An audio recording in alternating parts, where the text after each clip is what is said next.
تو اللہ تعالیٰ تو کہہ رہے ہیں یہاں پہ والذین آمنوا اشد حبا للہ. آپ کو نظر آنا چاہیے crazy in love with Allah تعالیٰ. اس طرح ہم کہتے ہیں نا ہوپلیسلی ان لو ود اللہ تعالیٰ. اشد حبا للہ. اور حب کیا ہوتا ہے؟ عشق نہیں ہوتا. اللہ سے اور رسول سے عشق نہیں ہوتا. عشق کو اگر آپ عربک ڈکشنری دیکھیں یا آپ علماء کے اقوال دیکھیں، انہوں نے عشق کو بیماری کہا ہے، جس کو انگریز کہتے ہیں انفیچویشن. لو کو وہ کہتے ہیں کہ جی ایک اچھا جذبہ ہے، اور انفیچویشن برا جذبہ ہے. یہ وقتی اٹریکشن ہے، یہ ایک بیماری کی شکل ہے جو اگر شدت اختیار کر جائے تو انسان بڑے غلط فیصلے بھی کر لیتا ہے. تو حب کیا ہے؟ وہ دانہ ہے جو آپ لگاتے ہیں جیسے زمین میں، پھر اس کو پانی دیتے ہیں، کھاد ڈالتے ہیں، موسمی اثرات سے بچاتے ہیں، پھر آہستہ آہستہ وہ پودا وقت کے ساتھ ساتھ بڑا ہوتا ہے، پھر گرو کرتا ہے، تناور درخت بنتا ہے، اس پہ پھل لگتا ہے، اس کا سایہ ہوتا ہے، اس کی پروڈکٹیوٹی ہوتی ہے، پھر آپ کو فائدہ ہوتا ہے. تو حب بھی یہ ہے. یہ نہیں ہے کہ one fine day you get up and you are totally in love with Allah Taala. ایسے نہیں ہوگا. آپ قرآن پڑھتے جائیں گے، آپ اپنی زندگی کو چینج کرتے جائیں گے، اپنے آپ کو ٹرانسفارم کرتے جائیں گے، یہ محبت گرو کرتی جائے گی، بڑھتی جائے گی، اور ایک دن وہ پھل آئے گا. ایک دن آپ کی کیفیت ایسی ہوگی کہ بس آپ کو سمجھ نہیں آئے گی کہ اللہ تعالیٰ کے ساتھ میرا وہ ریلیشن شپ ہے جو اشد حب للہ والا ہے. تو اس کے لیے صبر کرنا ہوگا نا. ہم جلدی ڈسہارٹ ہو جاتے ہیں، ہم کہتے ہیں ہائی لوگوں کو کتنی اللہ تعالیٰ سے محبت ہے، لوگ جب بات کرتے ہیں میں ایسی کیوں نہیں ہوں. ہو جائیں گی نا اگر دانہ لگائیں نا. وہ جو دانہ لگانا ہے حب، اور اس کو پھر نشو و نما دینی ہے، اور چند سالوں میں وہ بنے گا پورا پروڈکٹیو ایک درخت پھل دینے والا. اور اب یہاں دیکھیں لوگ اس حد تک آ چکے ہوئے ہیں کہ استخارہ آن لائن. اب اس میں بھی آپ دیکھ لیں کیا ہے، من پسند شادی، گھریلو ناچاکی، بیرونی سفر کا بڑا شوق ہے ان کو. اور پھر کیا پردہ دار مائیں بہنیں گھر بیٹھے اپنا مسئلہ حل کروائیں. لیکن ہمیں کیا ہمارا دین سکھاتا ہے؟ خود اللہ کے آگے جھکنا، اللہ تعالیٰ کے ساتھ ایک تعلق جو ہے اس کو مضبوط کرنا. جب تک ہم اللہ تعالیٰ کے ساتھ تعلق کو مضبوط نہیں کریں گے ہمارے مسائل بڑھیں گے. اب کچھ شرکیہ سٹیٹمنٹس ہیں، یہ چیپٹر 71 میں آ رہی ہیں. جیسے بالکل اینڈ میں میرا اعتماد بھروسہ اللہ پر ہے اور تم پر ہے، مجھے اللہ اور بس تم کافی ہو، میرا اللہ اور تمہارے سوا کوئی نہیں، یہ چیز اللہ نے اور تم نے دی، یہ اللہ کی اور تمہاری برکت ہے، میرا آسمان پر اللہ اور زمین پر تم. اور پھر ان لوگوں کا کیا حال ہونا چاہیے جو یہ کہیں قسم اللہ کی اور فلاں کی، یہ چیز اللہ کی نظر ہے اور فلاں کی، میں اللہ کے لیے اور فلاں کے لیے توبہ کرتا ہوں، میں اللہ سے امید رکھتا ہوں اور فلاں سے رکھتا ہوں. یعنی اس طرح کے جتنے شرکیہ جملے ہیں ان سب کو اپنی زندگی سے نکالنا ہوگا. ہر چیز اللہ کے اذن سے ہوتی ہے. میں جیسے ایز اے ڈاکٹر جب کلینک پہ ہوتی ہوں تو پیشنٹس بہت کہتے رہتے ہیں کہ آپ کی وجہ سے بچہ ٹھیک ہوا. میں کہتی ہوں نہیں، اللہ تعالیٰ نے چاہا تو یہ بچہ ٹھیک ہوا. ہاں لیکن مطلب کیا تو آپ نے نا. کہتی ہوں نہیں، اللہ نے کیا. اگر اللہ تعالیٰ نہ چاہتا تو میرا قلم چل جاتا اور میں غلط دوا لکھ دیتی. ہم اکثر ڈاکٹرز کو برا بھلا کہتے ہیں نا، کوئی بھی مسئلہ ہو جائے تو ہمیں ضرور دیکھنا چاہیے کہ اس ڈاکٹر کی ریپیوٹ کیسی ہے. اگر اس ڈاکٹر کی ریپیوٹ بہت اچھی ہے اور آپ کا کیس خراب ہوا تو پھر اس کا کیا مطلب ہے؟ اللہ آپ کو ٹیسٹ کر رہا تھا. بجائے اس کے کہ آپ اس ٹیسٹ کو سمجھتے اور لاجیکلی سوچتے کہ ٹھیک ہے اللہ تعالیٰ نے یہ ہمارے لیے ٹیسٹ رکھا تھا، ہم اس ڈاکٹر پہ برستے ہیں، اس کو مقدموں میں گھسیٹتے ہیں، اس کو تنگ کرتے ہیں، اس کو بلیک میل کرتے ہیں، اس کو سوشل میڈیا پہ بدنام کرتے ہیں. ہم یہ نہیں سوچتے کہ اللہ نے مجھے آزمانا تھا تو اس ڈاکٹر سے بھی غلطی ہو جائے گی. آنکھوں کے آگے پردہ آ جاتا ہے. کئی دفعہ آپ کی اپنی پرسکرپشن آپ کے سامنے آتے ہیں اور آپ کہتے ہیں یہ میں نے کیسے دوائی لکھ دی. کہتی ہوں یہ اللہ کا ٹیسٹ تھا. تو اللہ سے ڈرتے ہوئے تمام معاملات کرنے چاہیے، کوئی بھی شخص جس جگہ پہ بھی ہو. تو اللہ کی خاطر کیا کچھ ہونا چاہیے؟ توکل، سجدہ، عبادت، تسبیح، تقوی، توبہ استغفار، کوئی قسم، وعدہ، ہیوملٹی، تواضع، ہر چیز ہماری اللہ کی خاطر ہونا چاہیے. اب یہاں پر وہ جو ایک جگسا پزل کی پیس ہے نا وہ جڑ جاتے ہیں. یہ جو شروع میں ہم نے سفر شروع کیا تھا اور ہم پریشان تھے کہ ایک شخص جس کو محبت ہوگی، جس کا دل ٹوٹ گیا، مسئلہ کیا ہے بھئی اس کا؟ کیوں نہیں ٹھیک ہو رہا؟ ہم اتنے فرسٹریٹڈ ہیں، ہم ایک شخص کو سمجھا رہے ہیں چھوڑ دو چھوڑ دو چھوڑ دو، کیوں نہیں یہ شخص چھوڑا؟ سمجھ کے آئی؟ دل کو کیا ہوا ہے کرچی کرچی، یعنی وہ محبتیں جو دل میں نہیں ہونی چاہیے تھیں وہ بھرپور طریقے سے وہاں پر ہیں، اور جو محبت ہونی چاہیے تھی وہ محبت وہاں پر موجود ہی نہیں ہے، اور اسی وجہ سے وہاں پہ مسئلے مسائل جو ہیں وہ بڑھتے ہی چلے جا رہے ہیں۔ اور اس لیے دیکھیں ہم نماز میں جو دعا پڑھتے ہیں، اللہم لا معنی لما اعطیت ولا معطی لما منعت ولا ينفع ذا الجد منک الجد، کہ اللہ کوئی شخص وہ چیز روک نہیں سکتا جو تو دینا چاہے، اور جو تو روک لے وہ کوئی دے نہیں سکتا۔ اتنا یقین ہمیں ہونا چاہیے۔ اگر میں ایک شخص کو پسند کرتی ہوں، میری قسمت میں ہوگا، میں صرف حلال فیصلے کروں گی، جائز فیصلے کروں گی، شریعت کے مطابق فیصلے کروں گی، اپنے ماں باپ پہ بھروسہ کروں گی، یہ مجھے مل کے رہے گا۔ نہیں تو میں ناجائز طریقے اختیار کر لوں، بھاگ کے شادی کر لوں، کورٹ میرج کر لوں، چھپ چھپ کے مل لوں، کنسپریسی کر لوں، جو مرضی کر لوں، یہ نہیں مجھے ملے گا، شادی کر کے بھی نہیں ملے گا۔ اتنا یقین ہوگا نا تو پھر آپ کامیاب ہوں گے۔ آپ کو کوئی کہتا ہے بیٹا اس رشتے کی خاطر، آج دلہن بننے کی خاطر اپنا اس پردے پہ حجاب پہ کمپرومائز کر لو، نہیں، تم بہت ریجڈ ہو کہ یہ بات نہیں ہے، جس نے مجھے ایکسیپٹ کرنا ہوگا ایسے ہی کرے گا۔ کہاں سے ایسا رشتہ ملے گا؟ مل جائے گا، مل جائے گا، ٹھیک، نوکری مل جائے گی۔ جب بھی مجھے کوئی کہتا ہے نا کہ مجھے میرے حجاب کی وجہ سے کام نہیں ملا، تو میں اس کانسیپٹ کو نہیں مانتی، کیونکہ میرے مائنڈ میں ہمیشہ دو باتیں ہیں۔ یہ کیسے ہو سکتا ہے کہ اللہ تعالیٰ نے مجھے حکم دیا اور پھر آزادی بھی دے دی کہ میں جائز دائرہ کار میں رہتے ہوئے کچھ کام بھی کر سکتی ہوں، اور میں اسی جائز دائرہ کار میں رہ کے کام کرنا چاہ رہی ہوں، میرے سارے راستے بند ہو جائیں؟ دس از ناٹ پاسبل نا۔ اور اگر مجھے کہیں حجاب کی وجہ سے رکاوٹ آ رہی ہے، اس کا مطلب ہے وہ جگہ اس قابل نہیں ہے کہ وہاں میں جاؤں۔ باقی جگہوں پہ عزت اور احترام کے ساتھ اللہ تعالیٰ پہنچا دیتے ہیں۔ میں ایسے ایسے فورمز پہ گئی ہوئی ہوں جہاں پر مجھے پتہ چلا کہ ان کی پالیسی میں لکھا ہوا ہے کہ نقاب اور حجاب والی اسپیکر کو نہیں بلانا، اور انہوں نے نہیں بلایا۔ they were left with no choice، کیونکہ جو ٹاپک وہ کروانا چاہ رہے ہیں ان کو کوئی مل ہی نہیں رہا۔ تو اللہ تعالیٰ جہاں چاہے آپ کو بھیج سکتا ہے۔ آپ نے ویزے کے لیے اپلائی کرنا ہے، کوئی کہتا ہے کہ اس وجہ سے کہ تم ریلیجس لگتی ہو اور آج کل بڑی ریسٹرکشنز ہیں، تو تھوڑا سا اس دن کے لیے ویزا لینے کے لیے یہ اتار دو۔ آپ کو میں بتا رہی ہوں آپ کو نہیں ویزا ملے گا، ویزا ملنا ہے تو وہ اس کے ساتھ بھی مل جائے گا۔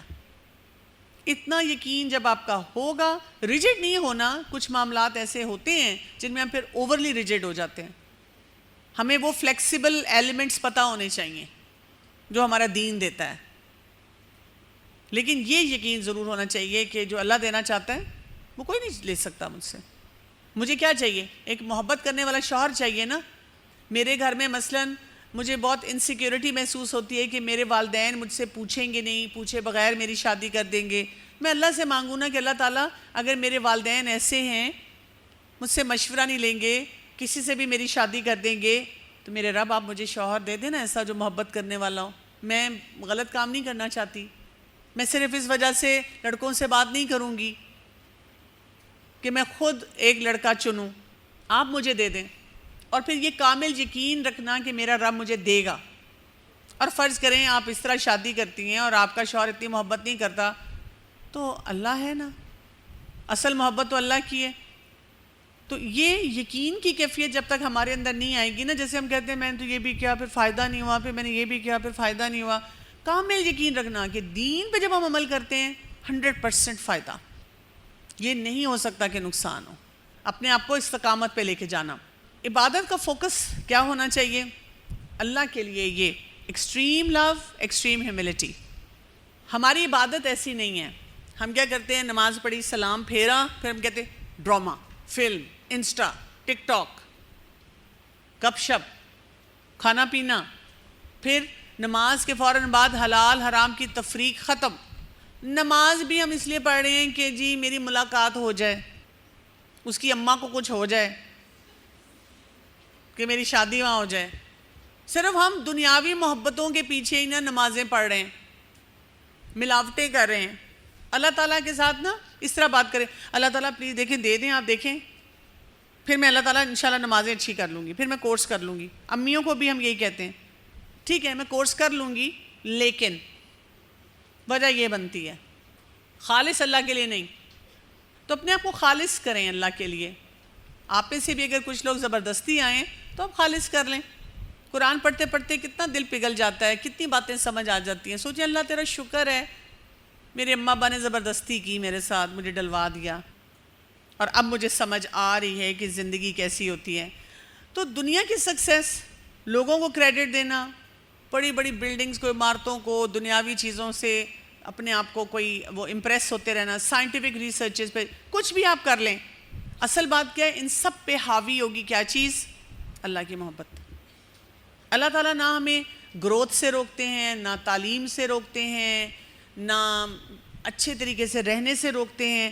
بس جب ہمارے دل میں اللہ کی محبت سب سے زیادہ ہوگی تو ہماری چوائسز صحیح ہو جائیں گی، ہم فیصلے صحیح کرنا شروع کر دیں گے. اور آپ دیکھیں محبت کی پیک جو ہمیں بتائی گئی ہے، اس کے لیے پھر ہم یہ صبح شام دعا پڑھتے ہیں. کون سی دعا ہوتی ہے؟ رضیت باللہ ربًا وبالاسلام دینا وبمحمد النبیّ. ہم اللہ کے رب ہونے سے راضی، اسلام کے دین ہونے سے راضی، اور محمد صلی اللہ علیہ وسلم کے نبی ہونے سے راضی. راضی، ایبسنٹ مائنڈیڈ نہیں ہے دعا پڑھنی، دل میں ٹھنڈک محسوس کرنی ہے اس بات کی.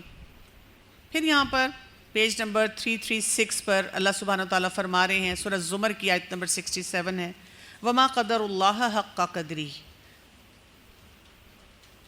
انہوں نے جیسی چاہیے ایسی اللہ کی قدر نہیں کی. بہت مجھے یہ پینفل آیت لگتی ہے اپنے لیے. مطلب ایک نا بڑا شرمندگی کا احساس ہوتا ہے جب بھی میں یہ آیت پڑھتی ہوں. میں کہتی ہوں باقی ہم نے قدر نہیں کی اللہ تعالیٰ کی. ہم دنیا کی کتنی چیزوں کی قدر کرتے ہیں، کتنی ڈریمز ہیں ہمارے. کسی کا ڈریم ہے ٹریول کرنا، اور جب وہ کسی ڈریم ڈیسٹینیشن پہ جاتا ہے وہ کہتے ہیں ہائے مجھے سب کچھ مل گیا. کسی کا ڈریم ہے کوئی کپڑے لینا، کوئی جیولری لینا، کسی کا ڈریم ہے گھر بن جائے، یا یہ مجھے ڈگری مل جائے. ڈریم ہے، اتنی محنت ہے اس کے لیے، لیکن اللہ کی قدر نہیں ہے کہ اللہ کیا قرب حاصل ہو جائے، آخرت میں اللہ کا چہرہ مل جائے، نہ اس کے لیے وہ کوشش ہے ہماری. اصل ہم کیا کر رہے ہیں کہ اللہ تعالیٰ کا جتنا وہ بنایا ہوا سسٹم ہے، جتنا اللہ کا حق ہے، اس سب کو ناقدری کے ساتھ ٹھکرا رہے ہیں. جیسے اللہ تعالیٰ نے جو سسٹم بنایا اس کے بارے میں ہماری کتنی کمپلینز ہیں. ہر وقت ہم شکایتی رویے کے ساتھ رہتے ہیں، بور، کچھ بھی نہیں، تھرڈ کلاس ہے کیا، یہ سبزی کھانا، یہ بستر، اس کو زندگی کہتے ہیں. ٹونٹ کر کر کے اللہ تعالیٰ کے نام ہم نہیں جانتے، نہ اس سے کوئی ریلیٹ کر پاتے ہیں. قدر کے بارے میں ہم اتنے کنفیوز ہمیشہ رہتے ہیں. پھر اسی طرح اللہ تعالیٰ کی محبت، اللہ تعالیٰ کی حکمت، اللہ تعالیٰ کے کنٹرول کو نہیں سمجھتے، اپنی عقل کو بہت ویلیو دیتے ہیں. دیکھیں نا، آپ کوئی ڈیسپریٹلی کام کرنا چاہ رہے ہیں، مثلاً آپ چھٹیوں میں کہیں جانا چاہ رہے ہیں اور آپ گھر والوں کے پیچھے پڑے ہوئے ہیں. اچھا گھر والوں نے کہا ٹھیک ہے چلیں گے فلاں جگہ، پروگرام کینسل ہو گیا. کیوں کینسل ہوا؟ کیونکہ آپ کا رزق نہیں وہاں لکھا ہوا تھا. ہم امی ابو سے ناراض. اگر اللہ نے آپ کا رزق وہاں رکھا ہوتا تو کیا ہوتا؟ آپ ہر حال میں پہنچتے.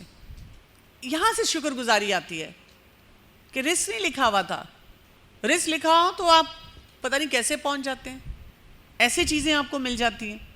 تو اصل بات یہ کہ تھوڑا سا اپنے آپ کو دیکھتے رہیں کہ میرے پر کوئی ایسا لیبل، ایسی سٹیمپ نہ لگ رہی ہو. کون سی سٹیمپ؟ کہ یا تو میں گناہ گار ہوں یا میں بدعتی ہوں. جو گناہ گار ہے وہ کیا کر رہا ہے؟ وہ اپنا نقصان کر رہا ہے، اپنی ڈیزائرز کے اندر اس کی جنگ چلتی رہتی ہے. گناہ اس حد تک رہتے ہیں اس کے، اور وہ اس کو بہت سلو ڈاؤن کر دیتے ہیں. بہت وہ تھکا تھکا انسان ہوتا ہے، اسے سمجھ نہیں آ رہی تھی اس میں سے نکلے کیسے، دلدل کی طرح اس میں الجھا ہوا ہے. لیکن جو بدعتوں میں پڑ جاتا ہے وہ اپنے ساتھ ساتھ دوسروں کا بھی نقصان کر رہا ہے، کیونکہ وہ نیکی کے نام پہ کر رہا ہے، دین کے نام پہ کر رہا ہے، لوگوں کو صحیح راستے سے ہٹا کر پتہ نہیں کون کون سے وظیفے اور کاموں میں لگا رہا ہے، اور لوگوں کے حقوق بھی اس طرح نہیں دے رہا جیسے دینے چاہیے. سو یہاں پہ ایک سینگ ہے، don't fear the creation but fear the creator who has created the creation you fear. لوگوں سے ڈرنا چھوڑ دیں.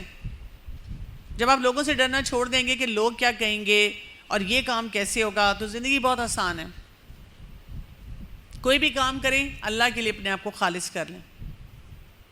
کوئی بھی موقع ہو، شادی کا موقع، کہیں آنے جانے کا موقع، صحیح فیصلے کرنے کا موقع، جس دن آپ لوگوں سے ڈرنا چھوڑ دیں گے، آپ کے لیے حجاب کرنا، آپ کے لیے کہیں نماز پڑھنا، آپ کے لیے سچ بولنا، آپ کے لیے والدین کی عزت کرنا، بات سننا، آپ کے لیے صحیح فیصلے کرنا آسان ہو جائے گا. سب سے پہلی رکاوٹ ہمارے اپنے اندر یہ آتی ہے، لوگ کیا کہیں گے.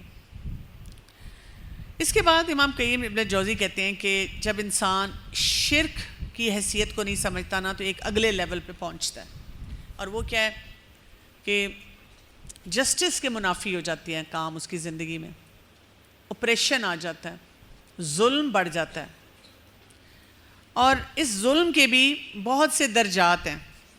مثلا پہلا جو ایک درجہ وہ بتاتے ہیں وہ کیا ہے کہ اپنے بچوں کو یا والدین کو قتل کر دینا. یہ کیسے ہوتا ہے؟ بچوں کو کیسے قتل کیا جاتا ہے؟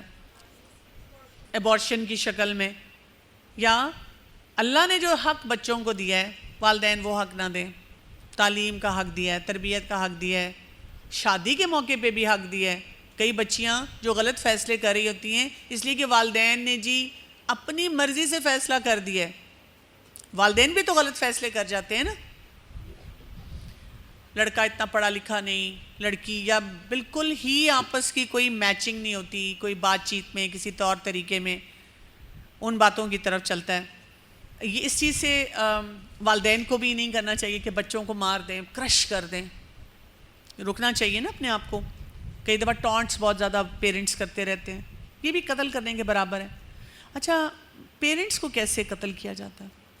دیکھیں، والدین اتنے نیک ہوتے ہیں، تہجد گزار، نمازی، اتنے ویل ریپیوٹیڈ، اور ان کی اولاد کیا کر رہی ہوتی ہے. اور لوگ پتہ کیا کرتے ہیں؟ والدین کا مذاق اڑاتے ہیں. اچھا، اس کی امی نا درس دیتی ہیں، تم نے اس کا حلیہ دیکھے؟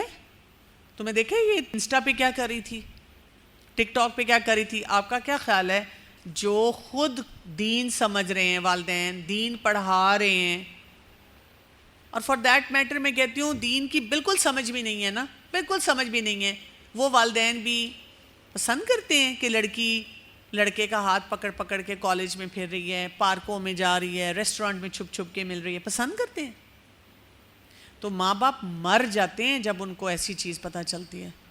آپ اپنا انسٹا اکاؤنٹ آج کھول کے دیکھیے گا، جو چیٹس ہیں آپ کی، بے شک صرف فیمیل فرینڈز کے ساتھ ہیں، اور آپ اس نظر سے سوچئے گا کہ اگر میرے پیرنٹس یہ پڑھ لیں ان کی کیا حالت ہوگی. اور اگر وہاں لڑکے ہیں تو پھر آپ سوچ لیں ان کو ہارٹ اٹیک ہو جائے گا. میری اولاد کیا کر رہی ہے اس وقت. جو کچھ آپ کی زندگی کے وہ خفیہ خانے ہیں نا، جو آپ اپنے والدین کو نہیں بتاتے، ان کو پتہ چل جائے آپ کیا کیا کرتے ہیں، کیا کیا پڑھتے، کیا کیا دیکھتے ہیں، آپ کی ہسٹری میں کیا کچھ ہے. اور یہ کہ امی آئیں بیٹھے میں آپ کو دکھاؤں، دیکھیں یہ والی سائٹ میں کھول کے دیکھ رہی تھی، ایکسپلور کر رہی تھی. دیکھیں یہ میری فرینڈ نے اتنی بڑی بڑی گالیاں لکھ رہی تھی، میں نے مطلب اتنی بڑی گالی نہیں دی، اس سے کم ہی دی ہے. ہم ایسے ہی کہتے ہیں نا، لوگ تو بہت کچھ کرتے ہیں، ہم کیا ہو گیا اگر ہم نے بھی کر دیا. لیکن ماں باپ مر جاتے ہیں، ختم کر دیتے ہیں اپنے ماں باپ کو. کتنے پریشان رہتے ہیں ماں باپ، راتوں کو اٹھ اٹھ کر ہمارے کمروں میں جھانکتے ہیں، ہم صرف اریٹیٹ ہوتے ہیں. کیا مصیبت ہے آپ کی، اب میری جان کیوں نہیں چھوڑ دیتے، میں کب اس گھر سے نکلوں گی. اور ہم یہ نہیں سوچ رہے کہ ہم ان کو کس طرح ختم کر رہے ہیں. اور جتنا زیادہ انسان لرنڈ ہوتا ہے اتنا بڑا گناہ کرتا ہے.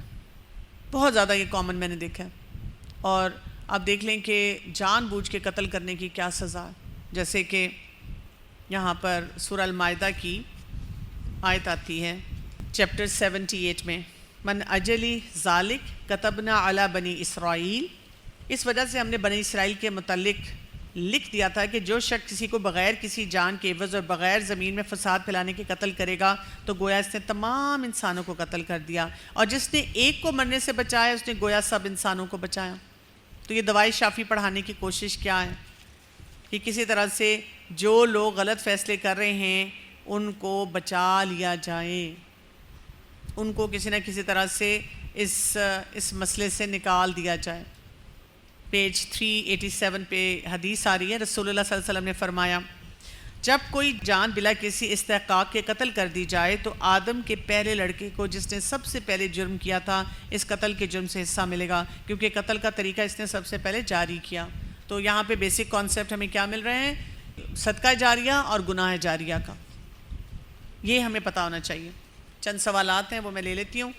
باجی اگر ہم گانے چھوڑ رہے ہوں تو اس کی جگہ قوالی سن سکتے ہیں جس میں عشق حقیقی ہو۔ قرآن پڑھتے ہوئے اپنے کانسیپٹس کو ٹھیک کریں، اللہ آپ کو توفیق دے کہ آپ سمجھ سکیں۔ پہلی بات تو یہ کہ یہ جو قوالیاں ہو رہی تو اس میں کیا ہے، کیسی لینگویج ہے؟ یہ آج کل لوگوں نے نا سوچا کہ اب ہم شادیوں پہ، مہندی پہ، اس پہ کانسرٹ نہیں کریں گے، گانے والے کو نہیں بلائیں گے، جو قوالی نائٹ ہوتی ہے اس میں حال حولیہ دیکھ لیں سب چیزوں کا۔ ہمارے دین میں ان چیزوں کی امپورٹنس نہیں ہے۔ قوالی کی نا تھوڑا سا بیک گراؤنڈ بھی دیکھ لیں، اس میں میوزیکل انسٹرومنٹس بھی استعمال ہو رہے ہیں۔ ویسے تو عشق میں نے آپ کو بتایا بیماری ہے، لیکن حب اللہ کے لیے آپ کو قرآن پڑھنا ہے، زیادہ احادیث کا مطالعہ کرنا ہے، اور اللہ تعالیٰ نے قرآن میں جو کرائیٹیرین دیا اس کے مطابق تہجد ہے، تنہائی میں اللہ سے بات کرنا ہے، سجدے میں جانا ہے، اس سے آپ اللہ کا قرب حاصل کرتے ہیں، اس سے نہیں اللہ حاصل ہوتا۔ باجی ہم کچھ لوگوں کو خالص اللہ سے جوڑ رہے ہوتے ہیں اور وہ آپ سے ایکسپیکٹیشن رکھنے لگتے ہیں کہ آپ سے جڑنے لگتے ہیں، اس سے کیسے ڈیل کریں۔ بس اپنی ذات کو بیچ میں سے نکال لیا کریں، آپ نہ زیادہ اٹیچ ہوا کریں، اللہ تعالیٰ کے بارے میں بات کیا کریں۔ ایک استاد کے ساتھ محبت ہونا فطری عمل ہے، لیکن آپ اپنے کام کو بیلنس میں رکھیں گے تو پھر آپ کے اسٹوڈنٹس بھی بیلنس میں رہتے ہیں۔ اگر آپ کا کوئی قریبی رشتہ دار بار بار اس مسئلے میں انوالو ہو رہا ہو تو اپنے آپ کو اتنا سٹیبل کیسے رکھیں اور ایک اور اسے چانس دے دیں۔ اپنی ایموشنل انٹیلیجنس پہ کام کریں اور اپنے آپ کو بتائیں چیخنے چلانے سے مسائل نہیں حل ہوتے۔ کانفلکٹس کو مینیج کرنے کا صحیح طریقہ سیکھیں۔ باجی میں ہر ٹائم کچھ کیے بغیر ہی تھک جاتی ہوں، نیند وغیرہ بھی بہت آ جاتی ہے، تو مجھے تو عشق بھی نہیں ہے، پھر بھی ڈپریشن ہے، دل لگانے کے لیے گھومتی ہوں، کیا کروں؟ اچھا، اس میں آپ کا نا لائف سٹائل ٹھیک نہیں ہوگا۔ آپ پانی پئیں 10-12 گلاس، فزیکل ایکٹیویٹی تھوڑی سی کریں، اپنے آپ کو نکالیں اس میں سے۔ ایسے لوگوں کی جو ان کو ڈپریشن ہوتا ہے نا کہ مطلب محبتیں بھی نہیں ہیں، کوئی عشق بھی نہیں ہے، کوئی لڑکا بھی نہیں، پھر بھی ڈپریس ہیں، اوور آل لائف میں نا وہ صحیح کام نہیں کر رہے ہوتے ہیں، فنکشنالٹی ان کی اچھی نہیں ہوتی، پھر ان کے جذبات جو ہے نا ان کو مینیج نہیں کرنا آ رہا ہوتا، پھر اپنے والدین بہن بھائیوں کے ساتھ جو مسئلے مسائل ہیں ان کو ڈیل کرنا نہیں آ رہا ہوتا، تو اس کو ٹھیک کرنے کی ضرورت ہے۔ باجی اگر والدین ہمارا رشتہ ایسی جگہ کرنا چاہیں کہ لڑکا زیادہ پڑھا لکھا نہ ہو لیکن کماتا ہو، ذمہ دار اور اچھے اخلاق کا مالک ہو، تو پھر کیا کرنا چاہیے؟ کر لینا چاہیے، استخارہ کریں نا، استخارہ کریں، ملاقات کریں۔ اللہ نے اجازت دی ہے نا ایک ملاقات کی اپنے محرم رشتہ داروں کے سامنے، جو ایک جائز طریقہ ہے، اور آپ انہی باتوں کو دیکھیں۔ بعد میں وہ جو ڈگری ہوتی ہے نا، اگر ایک شخص سڑا ہوا ہو نا تو ڈگری کو دل چاہتا ہے جلا دوں، ساری چیزیں بیکار لگنا شروع ہو جاتی ہیں۔ ایک اخلاق ہے انسان کا جو آپ کو بہت اچھا لگتا ہے۔ الف کے ایک سرے پر اللہ ہے، دوسرے سرے پر بندہ ہے، یہ کانسیپٹ غلط ہے۔ میں تو ایسے کانسیپٹس پہ اتنا زیادہ توجہ نہیں دیتی، میں سمپل ایک بات کہتی ہوتی ہوں کہ مجھے نا جو قرآن میں آیا نا یا جو احادیث میں آیا نا بس اسی کو کوٹ ان کوٹ کرنا ہے اور اسی پہ رہنا ہے۔ باقی جگہوں پہ میں نے اپنے دماغ کو بند، میں باقی چیزیں سنتی ہی نہیں ہوں سوائے علامہ اقبال کی شاعری کے بس۔ ابھی میں گئی ہوئی تھی ایک پروگرام، آج ہی آنا تھا، مارننگ شو تھا، تو ذی الحجہ کے سلسلے میں، تو جب میں ان کے میک اپ روم میں ویسے ہی بیٹھی ویٹ کر رہی تھی تو ایک خاتون تیار ہو رہی تھی، وہ تھی، انہوں نے ادھر پروگرام پہ کوئی نعت پڑھنی تھی، شاید ابراہیم علیہ السلام پہ پروگرام تھا، تو دیکھا تو انہوں نے مجھے کہا کہ اچھا آپ ہی اس پروگرام میں ہیں؟ میں نے کہا جی۔ تو مجھے کہتی ہیں کہ کوئی نعت ایسی بتائیں کہ جو ابراہیم علیہ السلام کے بارے میں اس میں آ جائے۔ میں کہا لو مجھ سے پوچھ رہی ہیں۔ میں نے مسکرا کے دیکھا، میں نے کہا ایکچولی مجھے نا بالکل نعتوں کے بارے میں نہیں آئیڈیا۔ کہتی کیوں؟ یوں کر کے نا انہوں نے مجھے اوپر سے نیچے تک دیکھا کہ اب میں کہوں گی کہ میں الہدا سے ہوں اور ہم نعتیں نہیں پڑھتے۔ تو میں نے ان سے کہا ایکچولی شروع سے ہی نا میں بہت سائنٹیفک پرسن ہوں، لاجیکل پرسن ہوں، مجھے نا شعر و شاعری یہ نہیں ہے کہ اچھی نہیں ہوتی ہے، بہت اچھی بھی ہوتی ہے، لیکن مجھے نا سمجھ ہی نہیں آتی، دس از اے فیکٹ، مجھے سمجھ ہی نہیں آتی، تو میں پھر نا اس میں اتنی انگیج نہیں ہوتی۔ کہتی ہیں آپ کے سامنے کوئی نعت پڑھے تو آپ کو پتہ ہی نہیں چلتا اس میں کیا ہے. میں نے کہا نہیں. تو انہوں نے کہا نہیں لیکن کوئی تو سنا ہوگا آپ نے. میں نے کہا آپ درود ابراہیمی پڑھ لیں. 2 منٹ سوچتی رہی, پھر مجھے کہتی ہیں تو اس کی ٹیون کیسے بناؤں. میں نے کہا اب یہ تو مجھے نہیں پتا, لیکن دیکھیں اصل تو ہمیں ابراہیم علیہ السلام کے یاد کے لیے درود ابراہیمی ہم پڑھتے ہیں, اور دیکھیں نا رسول اللہ صلی اللہ علیہ وسلم کو بھی سب سے زیادہ پسند تھا. کہہ تو آپ ٹھیک رہی ہیں. خیر اس نے درود پڑھا لیکن کوئی اور نکال لیا, وہ جو نعت شات میں سے پڑھتے ہیں. باجی جب کوئی بہت بڑا غم ملتا ہے یا کوئی ہمیں تانا دے, جھگڑا کرے یا کوئی زیادتی کرے, تو ایٹ دا اسپاٹ اپنے ایموشنز کیسے بیلنس پہ رکھیں. اس کے لیے نا آپ کو ایموشنلی انٹیلیجنٹ ہونا پڑے گا, اس کے بارے میں پڑھنا پڑے گا. اپنے آپ کو اوور آل اس چیز سے بچائیں کہ میں نے فوراً ریئیکشن دینا ہے, رسپانسز دینے سیکھیں. اور رسپانس یہ ہوتا ہے کہ آپ پاز کا بٹن دباتے ہیں, اپنے آپ کو بتاتے ہیں اگر میں نے اس وقت کوئی بھی جواب دیا کیونکہ میں غصے میں ہوں تو میں اپنے لیے اور دوسرے انسان کے لیے ایک مشکل سچویشن پیدا کر دوں گی. تو اس کے لیے 2 کام آپ کر سکتے ہیں, ایک ہوتا ہے فزیکل ایگزٹ اور ایک ہوتا ہے ایموشنل ایگزٹ. فزیکل ایگزٹ یہ ہوتا ہے اگر ایسا انسان ہے جس کو آپ یہ کہہ سکتے ہیں کہ آپ بھی اپسٹ ہیں, میں بھی اپسٹ ہوں, تو let's talk about it some other time, اور آپ الگ ہو جاتے ہیں. جیسے مجھے اگر غصہ آیا, میرے بچوں میں سے کوئی ہے, تو میں ان کو یہ تو نہیں کہتی نکل جاؤ میرے کمرے سے, لیکن میں اس طرح کہہ دیتی ہوں کہ میں بھی اس ٹاپک پہ بات نہیں کرنا چاہ رہی, تو آپ کائنڈلی اپنے کمرے میں جائیں, مجھے تھوڑی دیر کے لیے آپ تنہا چھوڑ دیں. ایک عزت والے طریقے سے آپ بات کر لیتے ہیں. یہ فزیکل ایگزٹ ہوتا ہے, اپنے لیے خود لے لیا یا دوسرے انسان کو دے دیا. اور ایموشنل ایگزٹ وہاں لیا جاتا ہے جہاں پہ آپ ہل نہیں سکتے, کیونکہ اگر آپ نے اپنی امی کو کہا امی ڈانٹ رہی ہیں, ابو ڈانٹ رہے ہیں, آپ جا رہی ہیں, آپ کو پوچھیں کیا کر رہی ہے آپ, کہ میں فزیکل ایگزٹ لے رہی ہوں. کہتی ہیں جوتی آ رہی ہے, فزیکل ایگزٹ ہے. اب وہاں سے نہیں آپ ہل سکتے نا, تو آپ پھر وہاں پہ کرتے ہیں ایموشنل ایگزٹ. اچھا ایموشنل ایگزٹ لینے کے لیے آپ اپنے گھر میں نا اپنی کوئی جو کام والی آتی ہے نا, ماسی شاسی, اس کو دیکھیں. جب اس نے نوکری کرنی ہوتی ہے نا لیکن وہ لیٹ آتی ہے نا, اور امی آپ کی ڈانٹ رہی ہیں, اور آرام سے برتن دھوتی رہتی, کہتی ہے باجی نے جو کہنا ہے کہندی رہن مینو کی, اور ہم کہتے ہیں اتنی ڈھیٹ ہے, اس پہ اثر ہی نہیں ہوتا.